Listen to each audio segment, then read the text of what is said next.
Hello and welcome to episode 74 of our SAP on Azure Video Podcast. Today is January 7th, 2022, and together with Robert and Goran, we are here to talk about anything related to SAP and Microsoft. Hello. Hello. Hello. So at the end of 2021, we had a nice episode with Jürgen Thomas and his look back on 2021 and some outlook actually on 2022 as well. Today, before we start creating new content, so next week we'll have another colleague or two colleagues joining us. We wanted to take a look at the content that we have created so far. So basically at the over 70 episodes that we created in the 1.5 years that we're doing this podcast now. But actually, as always, before we jump over to this content, we quickly want to take a look at some news that happened over the holidays. So it's not a lot, but what we wanted to start is with just a few links and some content there. So the first thing is a blog post by Martin Meredith, who talked about the Azure deployment, a tool that he published on GitHub. So we talked about this already last year, the resource group copy tool that allows you to copy SAP systems from one resource group to another one, also to different regions and stuff like that. And now in this blog post, he outlines some basic steps, how to get started, how to use it. Here you can see it's very easy to get started, and just promotes the tool that is now available on GitHub. So if you need to do a copy of your SAP system, if you have not checked out this tool from Martin, then I can only recommend to do this. Good. The next thing is a podcast that I attended end of last year, December, or actually beginning of December, part of the Coffee Corner Radio. There we had an episode with Martin Fischer and Matthias Steiner about low-code, no-code platforms, and obviously especially in the context of SAP. So how are these low-code platforms helping you to connect to an SAP system, to extend an SAP system, and by using the low-code paradigm. And I think we had a nice discussion about the pros and cons, where it fits in. And I think the three of us actually were very much in favor, or in the same opinion, that it does make sense, that it definitely helps customers to develop new application. There are obviously some limitations, but I hope that this podcast episode can help shed some light on the limitations, but also the benefits of combining a local platform with SAP. With that, let's switch over to some learning content. And actually, we have a new colleague that joined Microsoft, I think, a few weeks ago, Philip Parkinson. He joins us from SAP, and he is currently on a 90 days learning journey, basically. So 90 days of SAP on Azure. And in this on this website, saponazure.dev, he's publishing his learning journey, basically. So what are the things, what are the resources that he's using, what has he learned, and so on. So I think if you're also new to SAP on Azure, maybe, then following along Philip's learning journey might be interesting to really follow along. What are the resources that he's using, and learning with him basically on this journey. So Philip, no pressure. Just to have yes. So we'll all be watching you and learn along with you. Cool. So another learning opportunity, if you are a partner, there's an SAP on Azure, SAP on Microsoft Azure Airlift. So we had these airlifts in the past already. They're very intensive learning exercises or learning events. And now there's this a partner learning event for SAP on Azure. So there are 3 blocks basically. Secure SAP on Azure. There's one about security. Here. somewhere. The first block is here, Azure Security Landscapes. Then we have a session with Evren and Richard. So you probably know Evren. He also joined our podcast 3 times now in the meantime on this. And then the third block is with Taka and Sarah about threat monitoring or using Azure Sentinel and threat monitoring products with your SAP system. So I think if you are a partner, if you are interested in this security topics, then I think it's definitely worth to register to this virtual event. If you are a customer in Germany, then maybe I'll hand over to Robert. Maybe you can talk a little about the webinar that you are hosting together with the partner add-on. Yeah, so actually the partner add-on is one of the biggest training partner here in completely German, Switzerland and Austria region for German-speaking countries. And they are preparing the big workshop in three parts. Actually, the first 2 parts is Thorsten is talking about, okay, the advantages to migrating to cloud, what is the pros and cons, and what is the best way how to do it. And the third day, I'm somehow covering the integration part, not just in the fashion, okay, now when you're in cloud, now you can integrate, no, just to give the overview why actually additional reason why to migrate to Azure is actually to gain some advantages of integration scenario, what we are also talking about here several times before. So that was the plan for end of the January. So this is unfortunately only for German-speaking countries, but this is just one example of what we are doing with our partners here in the region. Cool, perfect. Yeah, I think that's definitely worth to attend there.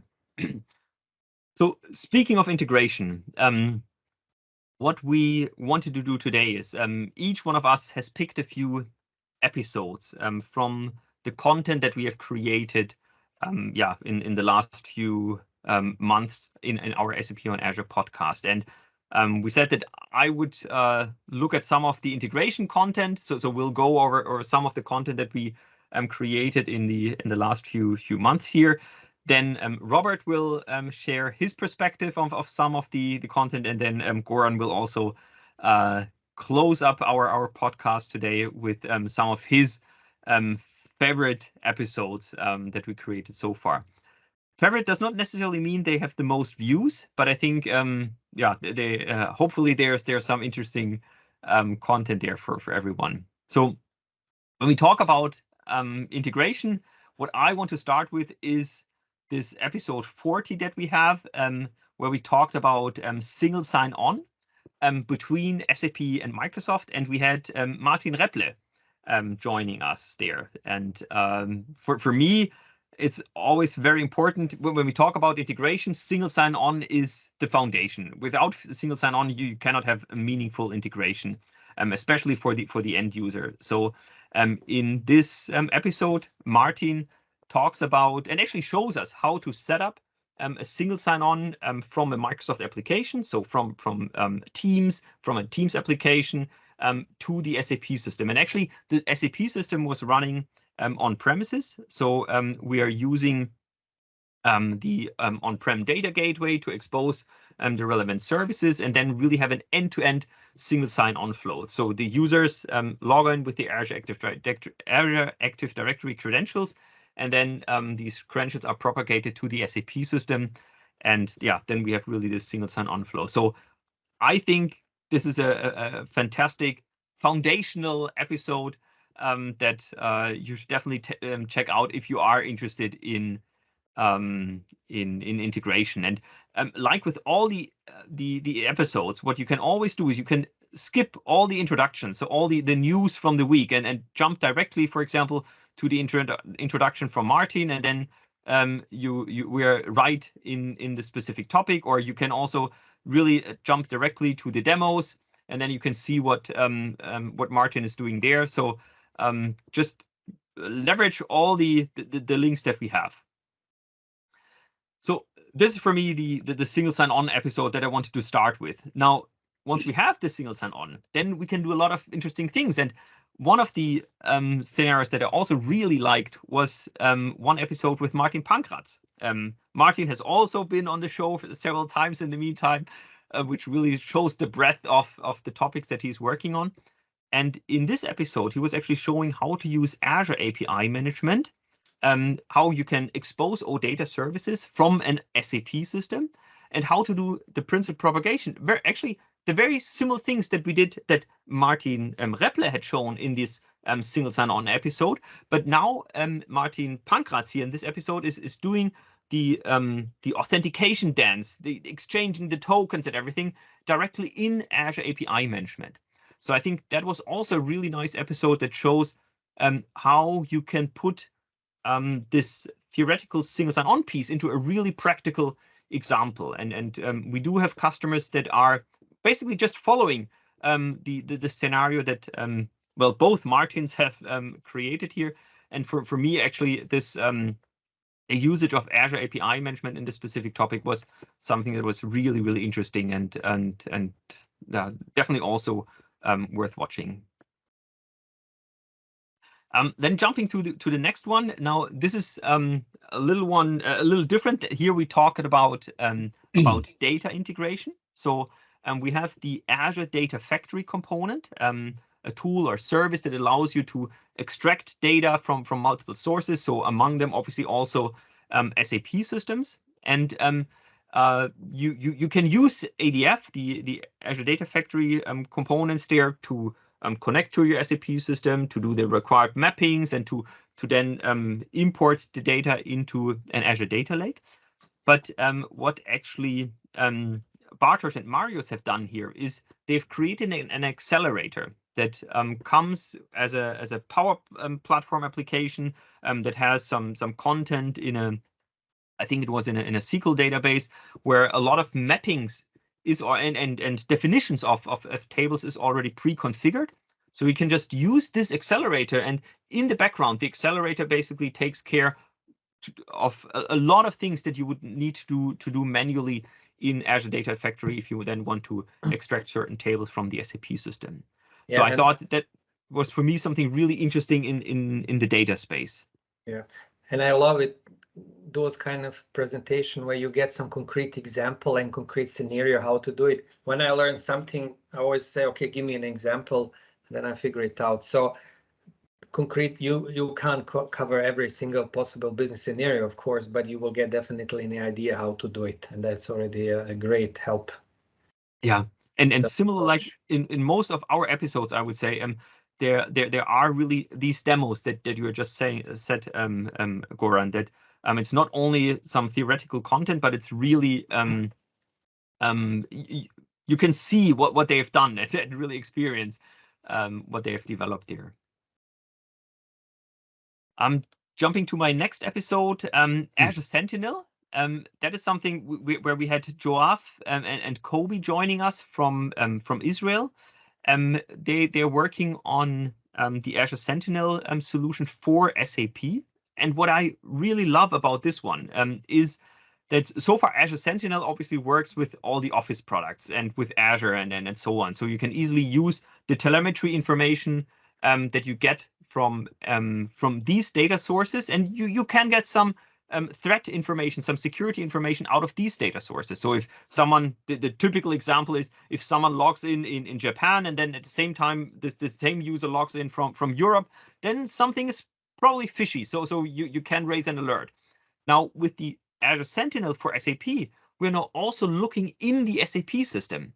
And that is something really, really cool that has evolved in the meantime also pretty much, so that you can correlate now information on the SAP system. So if a certain transaction was executed that should not have been or is not very typical to be executed for a certain user, then you can correlate this information with the login information from Azure Active Directory in Office 365 or something like that.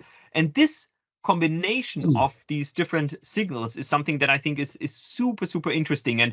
And we had Joaf and Kobe, in June joining us, and I think just last month or something, there were additional enhancements in the Azure Sentinel for SAP solution. So there's a lot of things that have happened in the meantime on top of what already was there back in June last year. So this is something that I think where we'll see more and more things happening in the future. And I know that a lot of customers are already using it, and I'm sure this will be something that any customer running SAP on Azure will activate at some point, because I think there's so many benefits in combining the information that Azure Sentinel can get from SAP with the information that Sentinel can get from other data sources.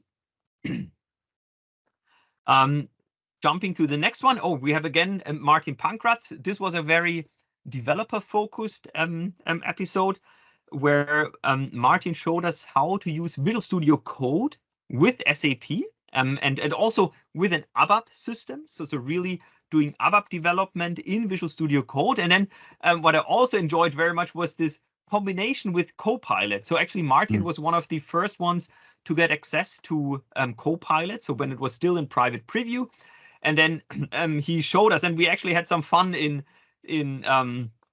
using the AI from Copilot. So I think GitHub is talking about the artificial intelligence pair programmer that helps you develop. And we had some fun testing out Copilot in the context of SAP. So we did some things with ABAP, we did some things with UI5, and we actually did some things with just writing some statements and getting some AI suggestions back from Copilot. So I think that was some quite interesting episode on with a developer-focused topic there. Jumping to the next one. Oh, this is another one data related. So Bartosz Jakowski, he was also on the show a few times now. He talked about how you can use Azure Synapse and extract data from the SAP system, not using the usual suspects like RFC, having the table connector or something like that, but using OData. We all know OData is very, very common for UI integrations. So if I build an SAP Fiori application, if I use a Power Platform, a Power App, then I can use OData to connect to the SAP system and retrieve the data. But in this specific series, it's an 8-part series that Bartosz has published, where he has published 8 parts of his blog post there. And there he talks about how you can actually use OData also for big data scenarios. What are the prerequisites? How do you connect to the SAP system? How you can use OData to retrieve the information. So I thought this was also a really nice episode. Following along with the blog posts from the link is only there in the GitHub repo, but this is really something where I thought it was really nice to see how OData can also be used in big data scenarios. The next one is a micro hack. So again, something that you can easily reproduce via GitHub repository. So our colleagues Bart and Thijs have created this micro hack. It's available on GitHub.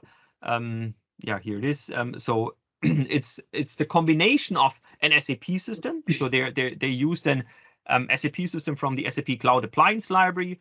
Then they are using Cosmos DB as another data source. They're using Azure Machine Learning, Synapse, and Power BI to visualize the data in the end. And it's really a beautiful end-to-end scenario where you can see how you can leverage your SAP system running on Azure and combine this with multiple services on Azure to retrieve, to extract, to evaluate the data, and then at the end, as said, use Power BI to visualize the information. So if you want to really see how an end-to-end scenario can look like, then again, watch this episode. There are a lot of demos there that you can check out, both on the setup and on the actual runtime scenario. So I think that was also a very nice scenario. Okay, then the last one that I picked for the integration scenario is again an episode with Bartosz. This time he's not talking about OData, but he's talking about invoice processing. So he had created a scenario using logic apps where he gets an invoice. He's using the Azure Cognitive Services to evaluate this invoice. Once he has extracted all the relevant fields from this invoice, then he uses logic apps and the ERP connector from logic apps to create this invoice in the SAP system. So again, a really beautiful scenario. There again demos somewhere looking at the invoices. So there are demos that really show how this scenario looks like. He also has a blog post that explains how the setup is done. So I think that was also a real life scenario that Bartosz showed in this episode. So there are many more, but many more integration related episodes as well. But we said we wanted to focus on a few, and this was my pick of the top 5 or top 10-ish episodes. But just to show you the breadth or the amount of content that we have created so far, maybe Robert, you can show us some of your favorite episodes from the podcast. I will go from infrastructure perspective. So I think if we want to understand what is Azure NetApp files and how they are working, I think we created a 3 series. So we start with episode 14 with Ralph, yeah, and he explained us in first episode, okay, how to use Azure NetApp, in which scenarios is NetApp good, INF good candidate for using for SAP landscape, in which scenarios like scale out scenarios with HANA, INF is a requirement. Yeah, so there's requirements for that. And he's talking about, okay, how to start to use INF, what is the pros and cons of, and about performance layers there, and so on and so on. I think if someone want to understand how Azure NetApp is actually working, how to configure Azure NetApp and how to position that in SAP context, I think the episode 14 is somehow must video to learn, start learning. In the second episode, in episode 15, he is actually going a little bit deeper in using INF cross more complex scenarios in a HANA landscape with a single node, with multiple HANA nodes, and so on and so on. And in the third episode, episode number 16, he's talking about Azure NetApp and actually backup, how to use it for backup option. But he also introduced a very nice recipe, yeah, and he explained on this episode 16 how to prepare his favorite, I think, dry marinade and what he's using for barbecue. Yeah, and that was actually really cool when he started. That was really cool. Yeah. So that was a funny part of episode 16.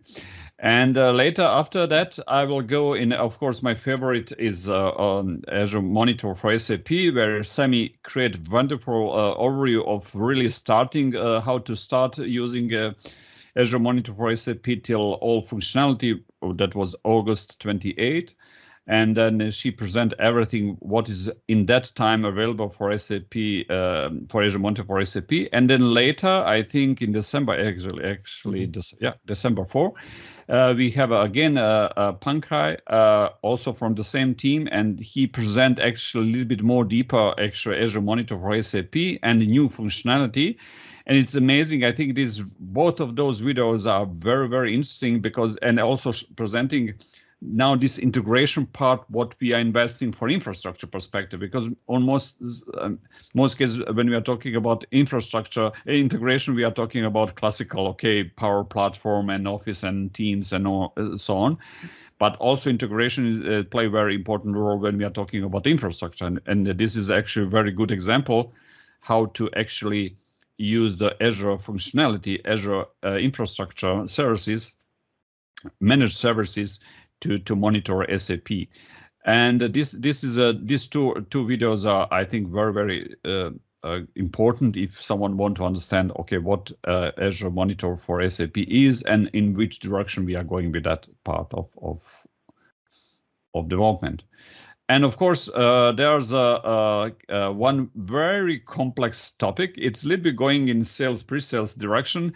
It's to understand reserve instances and capacity reservation in cloud.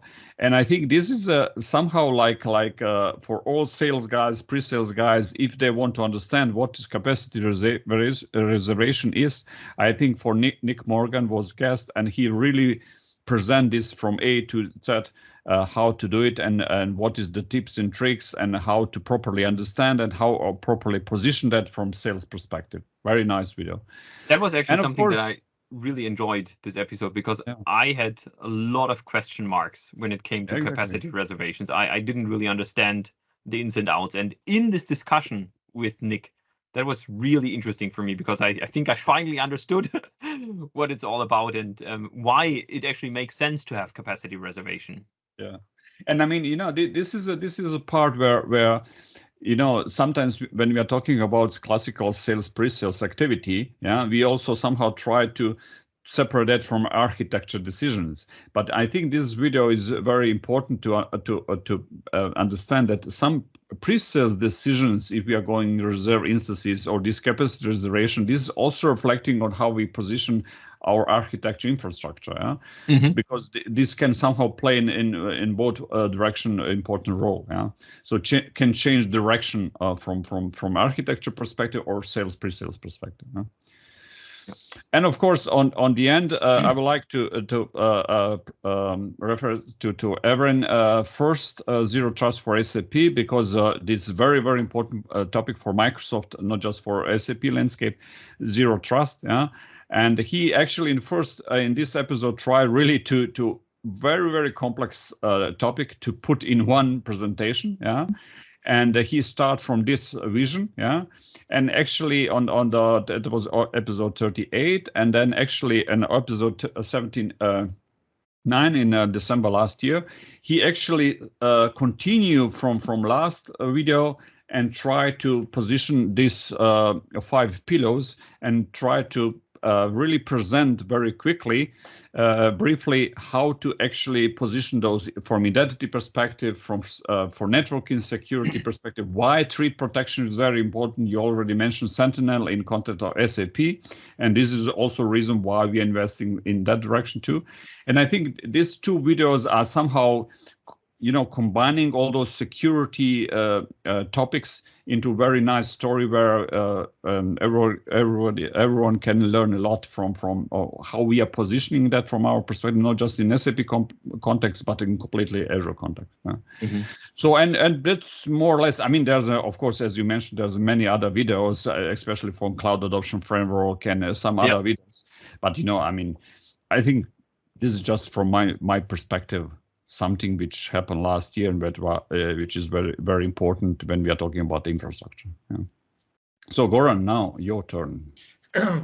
So I would start with screen sharing. That would be a good start. I mean, first topic, maybe we were covering a different area, so to say, of products, of integration, but maybe one for me is kind of quite interesting. For example, topic of strategy. What we are actually doing and why we are doing.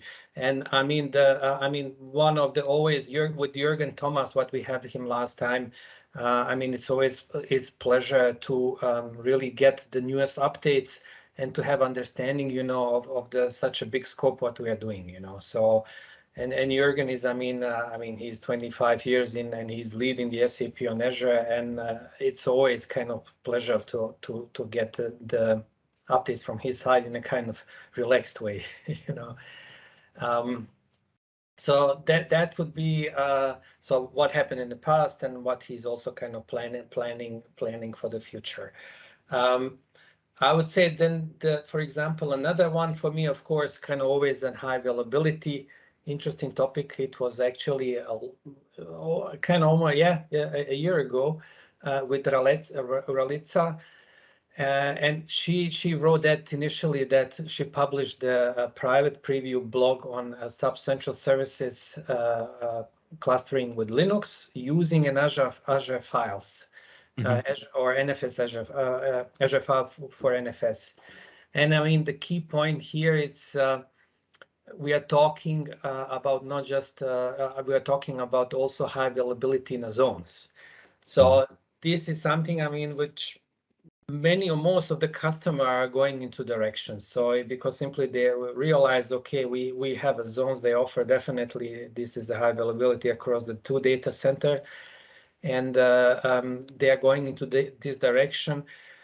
Before this, we didn't have really a good, let's say, an ideal option here. Typically, customer initially started with their own infrastructure, clustering solution, 2 VMs to offer a file share, high available solution. Azure NetApp, unfortunately, is not offering anything across the zones. And here with the Azure Files is a cloud service. And I mean, this is a big point here. You know, it's a cloud service which offer this in which goes across the zone and is zone redundant, and it's synchronous replication. So we had, unfortunately, to wait some more time to get to public release. I think in somewhere when it was released in November or something like this, the GA reached. But definitely, this is a big thing, and which helps to simplify the whole scenario, the whole architecture, and simplify the operational. And this is definitely in a complex high availability space. It's a kind of must topic, right? Then another one, what I would also love to, my favorite topic is this config check tool, what we had with Philip Leitenbauer. So he actually, he wrote the scripts to check at this point of time the HANA configuration. So he's going through this, collects the information, and then it's also doing evaluation of what is right and what is wrong. And this kind of tool, it's extremely helpful, especially for any customer, either if they are migrating or if they are already running in Azure, because often we've seen a lot of those problems and escalation which leads to are in many cases related to not following the best practices, you know. And true, to be honest, yeah, these are many of those best practice information coming from SAP. Related to database, coming from our partners, let's say on SUSE or Red Hat as an example, or from Windows, and so on and so forth. How is something striped correctly or not? And all this can lead either to problems that something doesn't work, or it has a performance issue, or doesn't properly function. And this kind of tool really help many customers to fetch those issues and fix them, basically, right? So I think he just recently released the second version, a newer version of this tool. We'll have him again, definitely, but something I would say very, very, very useful tool. Yeah, everybody should really take a look. Maybe in the space of something which we already kind of relatively recently started to invite the people who are actively engaged into those migration projects. So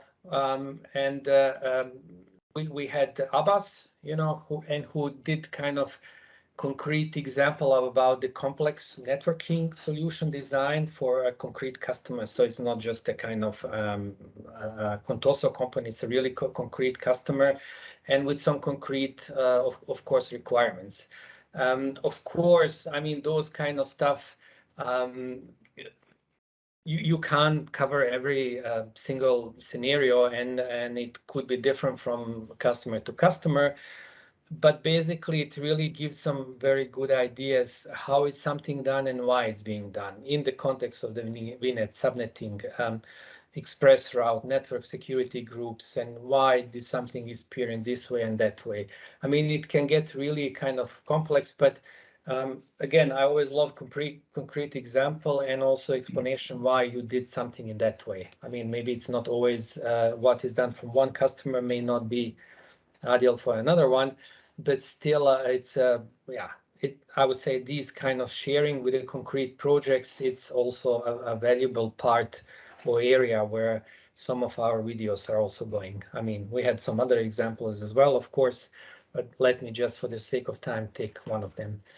But I agree. I think what I really liked there in this episode was that Abbas really came from a huge customer implementation right now, and the customer had a lot of very specific requirements, and I think he really needed to spend a lot of time working with the product teams, working with the customer, working with others on creating the best solution for this specific customer. And I think there are so many lessons learned out of this that even though if other customers probably don't have a similar setup or the same setup, but they have probably bits and pieces that are relevant for them. And that's why also, I mean, obviously we didn't talk about the customer name, but this was something that was really relevant, and that's what I also really like, because it was a really concrete use case.